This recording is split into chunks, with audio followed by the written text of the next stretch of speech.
Assassin's Creed has spent 30 years sneaking through some of the most famous buildings in human history, and the wild thing is, the history is almost always stranger than the fiction. Almost. Today we're breaking down the best historical landmarks the series has ever touched, what they actually are, and what the games got gloriously wrong. Starting with a monument that nobody, including the people who built it, can fully explain. Stonehenge. Here's the thing about Stonehenge. That's not a dramatic oversimplification. Archaeologists have been digging around this thing for centuries, and the honest answer is still a shrug. Built in phases between 3000 and 2000 BC in Wiltshire, England, the largest sarsen stones weigh roughly 25 tons each, and someone hauled them from 15 to 20 miles away with zero machinery and zero written explanation. The monument aligns perfectly with the summer and winter solstices, which tells us it was intentional and precise. But whether it was a ceremonial site, an astronomical calendar, a burial ground, or something else entirely, is still genuinely unresolved, which makes it absolutely perfect for Assassin's Creed.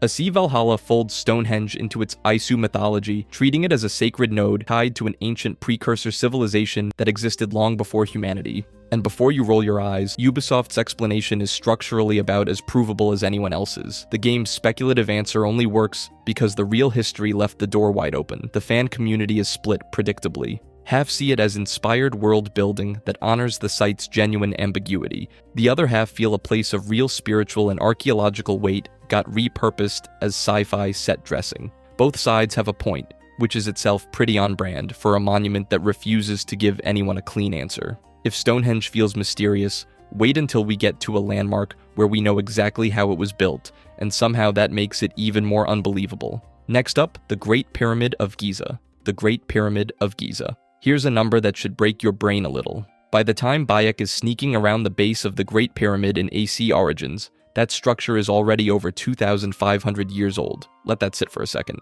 The Roman Empire, which most of us treat as ancient history, is closer to us today than the pyramid was to Bayek. You are playing a historical character doing archaeology on something that was ancient by his own standards. That's a layer of temporal depth most games don't even attempt. The pyramid was built for Pharaoh Khufu somewhere between 2589 and 2566 BC. At its peak, it stood 481 feet tall, constructed from roughly 2.3 million limestone blocks, each one weighing anywhere between 2 and 80 tons. The whole project took approximately 20 years and an estimated 100,000 workers, making it one of the largest coordinated construction efforts in human history, and that's not a loose claim. The logistics alone, moving that volume of stone with zero mechanized equipment, still has engineers genuinely impressed today. Asciii Origins is set in 49 BC Ptolemaic Egypt, which means the game doesn't pretend the pyramid is a fresh construction. It treats it as an ancient ruin. The interior is dark, worn, stripped of most of its original casing stones. The game understood something that a lot of historical titles miss, which is that history has layers, and sometimes the most interesting thing you can do is show a character who is himself looking backwards. And that reframing hits differently when you're the one holding the controller. You're not just a modern player exploring ancient Egypt. You're a modern player controlling an ancient Egyptian, exploring something that was already ancient to him. The scale alone earns this one a spot on the list. But if Egypt's most iconic landmark impressed you, Greece's answer to it is a different kind of extraordinary. The Parthenon. Most people know the Parthenon as either a pristine white marble temple from a history textbook or a crumbling ruin sitting on a hilltop in Athens. What most people have never seen is the version AC Odyssey gives you. Scaffolding everywhere, stone dust on the ground, workers hauling marble slabs up the Acropolis while you run past them on your way to stab someone. Here's the thing, that's not a creative liberty, that's just accurate. The Parthenon was built between 447 and 432 BC. AC Odyssey is set during the Peloponnesian War, which kicked off in 431 BC. So when you're exploring Athens in that game, the Parthenon is still under active construction. The building that would go on to define Western architecture and get copied by basically every government building in Washington, D.C. was, at that exact moment, a work in progress. Approximately 20,000 tons of Pentelic marble still being assembled. The finished monument you recognize from every ancient Greece documentary. Nobody alive in 431 BC had ever seen it either, and the timing gets more interesting. The Parthenon's completion in 432 BC coincides almost exactly with the outbreak of the war the entire game is built around. Pericles commissioned the thing as a symbol of Athenian power and ambition at the height of the Delian League, And it's that exact ambition, the overreach, the dominance, that turns the other Greek city-states against Athens and starts the conflict. The building isn't just set dressing, it's practically a monument to the reason the war begins. That's a genuinely smart historical choice by the developers. They could have just placed a completed, polished Parthenon in the game, and nobody would have complained. Instead, they looked at the dates, noticed the overlap, and built a construction site. A Sea Odyssey is one of the only games in the franchise where a landmark shows up mid-build, and it earns the detail. If you want a landmark with zero construction uncertainty, though, Solomon's Temple has a different kind of problem entirely. Solomon's Temple. Here's the thing about Solomon's Temple. It is the only landmark in this entire video that nobody has ever actually seen. Not in centuries, not in any form. The original temple, built around 957 BC in Jerusalem by King Solomon, was destroyed by Nebuchadnezzar II and the Babylonian army in 586 BC. Then, after the second temple was built on the same site, Rome came along in 70 AD and destroyed that one too. Zero physical remains of either structure survive today. Every architectural detail we have, the dimensions, the layout, the 45-foot ceilings, the inner sanctum housing the Ark of the Covenant, all of it comes from biblical texts, the Dead Sea Scrolls, and centuries of rabbinical writing. A C1 built an entire landmark from ancient literature and religious tradition. That is genuinely fascinating, and nobody talks about it.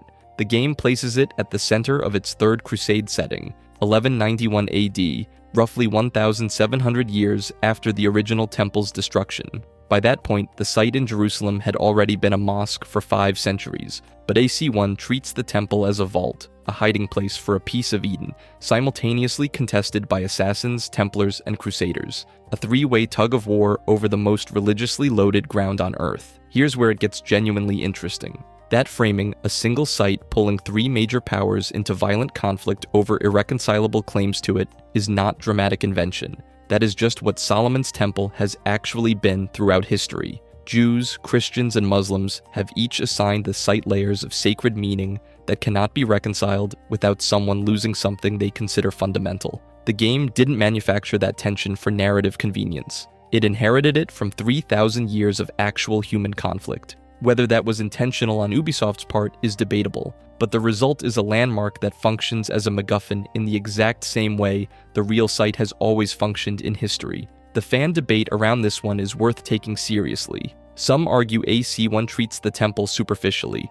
reducing profound spiritual significance to a treasure hunt objective. Others point out that a game set during the Crusades, depicting multi-faction violence over Jerusalem's holiest ground is, if anything, more historically grounded than most games bother to attempt. Both arguments have merit, which is, not ideal for people who wanted a clean answer. The Colosseum, at least, still exists, and it has a very different kind of history attached to it. The Colosseum. At peak capacity, the Colosseum held somewhere between 50,000 and 80,000 people inside a single building. To put that in perspective, that's roughly the size of a modern NFL stadium, built in 80 AD by hand, without power tools or structural engineering software. Construction started under Emperor Vespasian in 72 AD and finished under Titus 8 years later. The finished structure ran 617 feet long, 510 feet wide, and 157 feet tall. It is, by any reasonable measure, one of the most absurdly ambitious things a civilization has ever decided to do with its Tuesday afternoons. But here's where it gets interesting, because the Colosseum that shows up in Assassin's Creed isn't the Colosseum.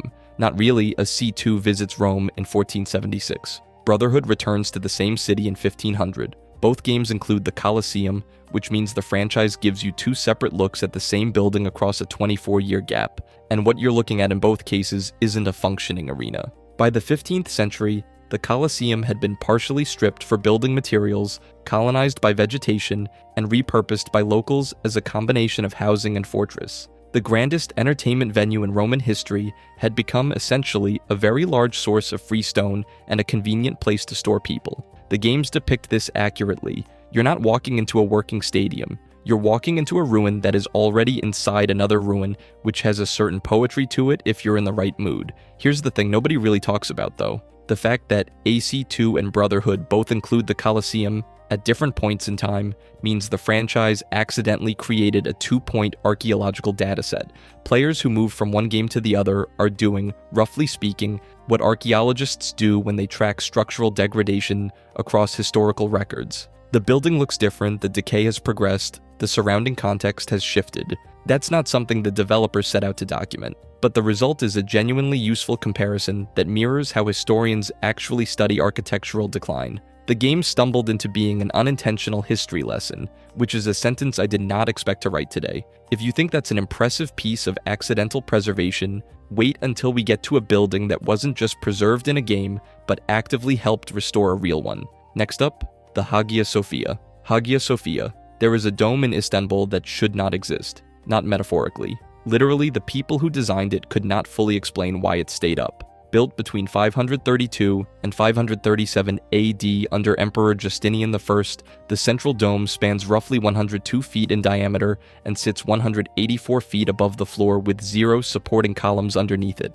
Byzantine mathematician Isidorus, one of the 2 minds behind the project, later described the dome as appearing suspended from heaven by a golden chain, and that was not poetry. That was a genuine attempt by one of the architects to explain something he cannot account for on paper. It has stood for nearly 1,500 years. The dome sits on a ring of 40 windows that flood the interior with light, creating the visual illusion that it is floating above the rest of the building. So the effect Isidorus was reaching for words to describe is also something every person who walks inside immediately notices. It genuinely looks detached. That is not the light playing tricks on you. That is the light doing exactly what 2 6th century mathematicians calculated it would do. But the dome is only part of what makes this building strange. By the time Ezio walks through it in AC Revelations set in 1511 Constantinople, the Hagia Sophia has already been an Eastern Orthodox cathedral, a Roman Catholic church following the Fourth Crusade in 1204, and an Ottoman mosque after the conquest of Constantinople in 1453. 3 completely distinct religious identities inside the same walls. No other landmark in this video has pulled that off. Most buildings get one identity and keep it. The Hagia Sophia got 3, each one replacing the last without anyone destroying the structure because nobody who ever controlled it could bring themselves to.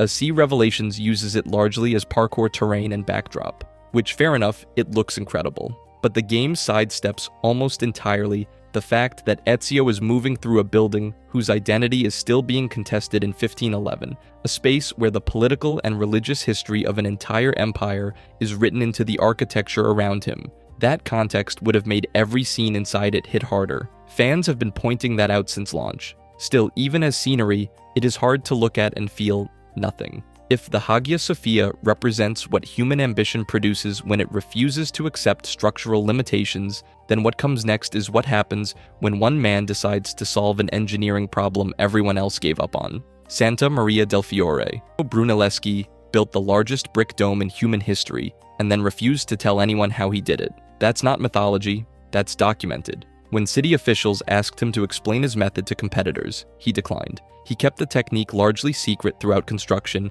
and when rivals tried to replicate his approach, they couldn't. The dome he finished in 1436 sat atop a cathedral that had been under construction since 1296, meaning Florence spent 140 years building a church and then ran out of ideas for the ceiling.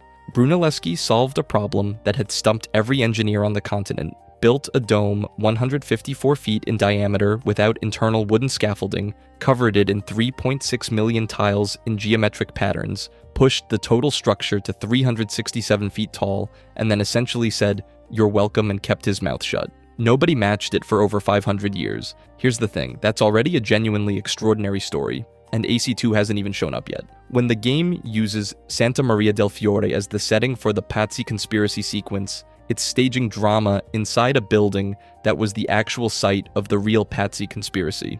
And the real event barely needs a game to make it more cinematic because it was already unhinged. On April 26, 1478, members of the Pazzi family and their allies assassinated Giuliano de' Medici and attempted to kill his brother Lorenzo during High Mass inside the cathedral, in front of the congregation, during church. Giuliano was stabbed 19 times, which, suggests a level of commitment that goes slightly beyond a political disagreement. Lorenzo survived, escaped into the sacristy, and within weeks had executed or exiled nearly everyone involved. The game's version maps onto this so cleanly, it's almost suspicious. A C2 doesn't need to invent intrigue or inflate the stakes because the real event was already a politically motivated double murder inside one of the most famous buildings in Europe executed by a banking family with papal backing. This is one of those rare cases where the franchise's dramatic instincts and documented history land in exactly the same place at the same time.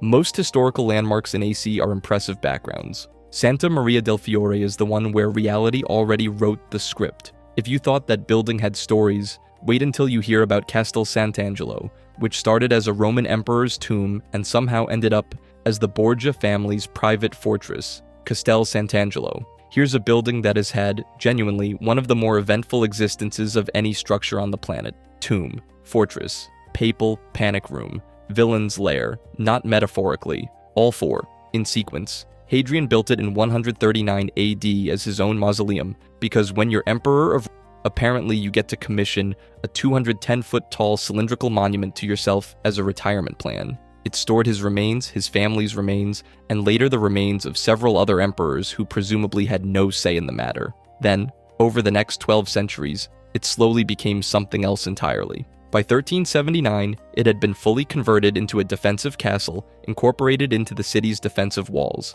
Popes started using it as an emergency refuge whenever things got violent, which in medieval Rome was basically every other Tuesday.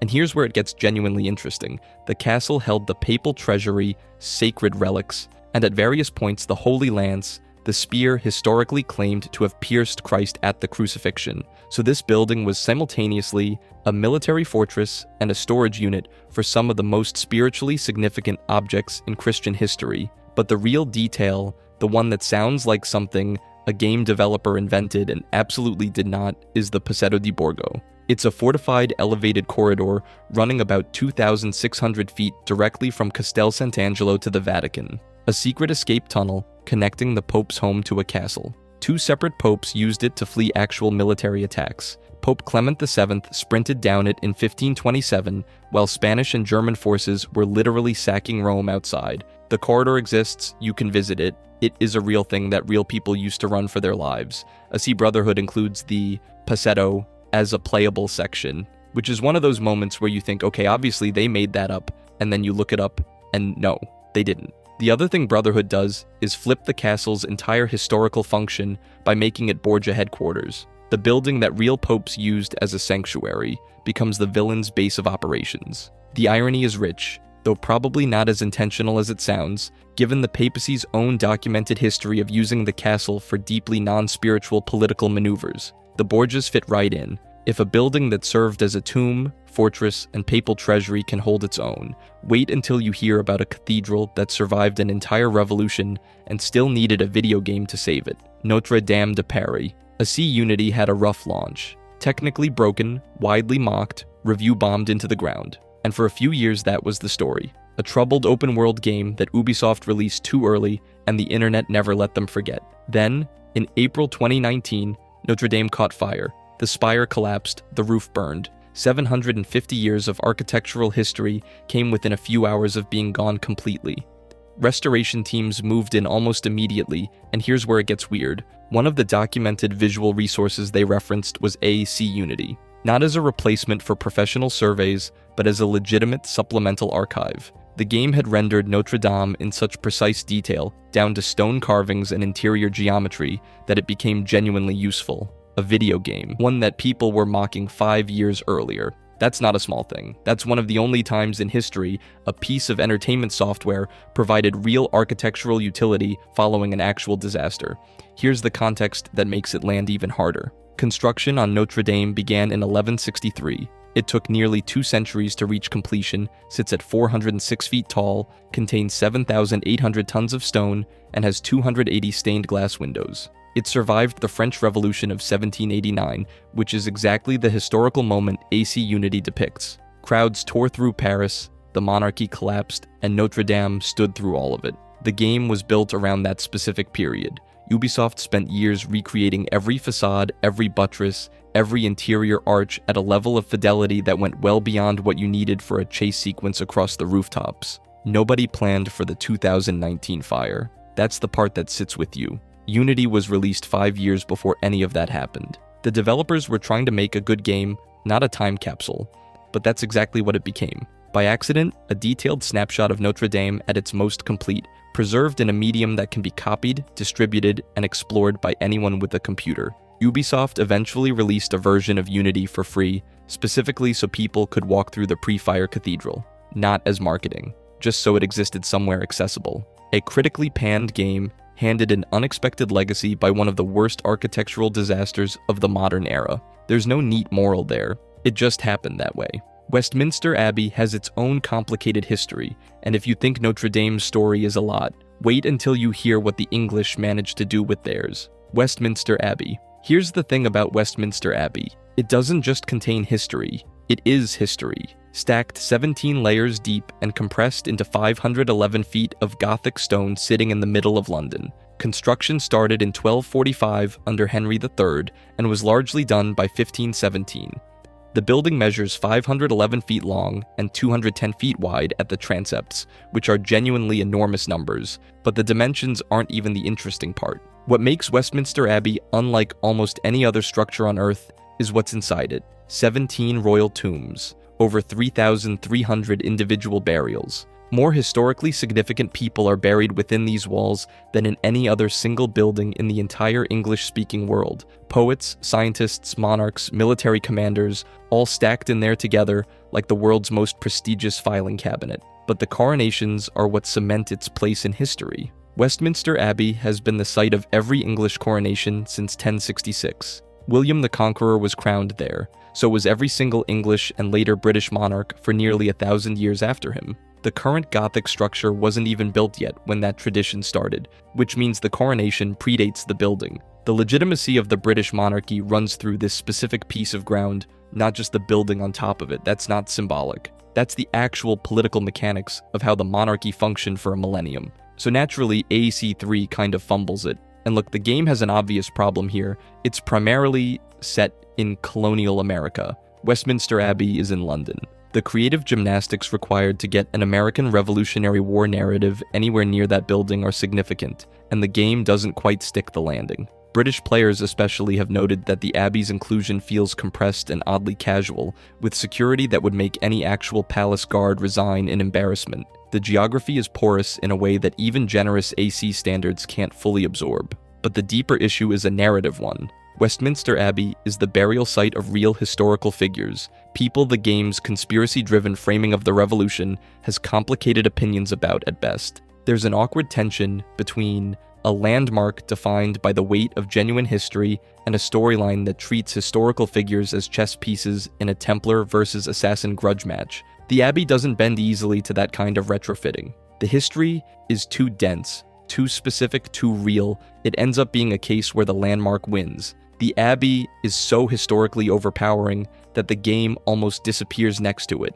If you want a landmark that actually works in harmony with AC3's Revolutionary War setting, though you don't need to cross the Atlantic, you just need to walk into Independence Hall. Independence Hall. There is no building in American history that carries more weight per square foot than Independence Hall. The Declaration of Independence, signed in 1776, the Constitutional Convention wrapped up in 1787, the entire philosophical foundation of the United States hammered out across two separate world-changing events in the same room. More foundational American political decisions were made inside this single building than anywhere else in the country's history. That is not an exaggeration.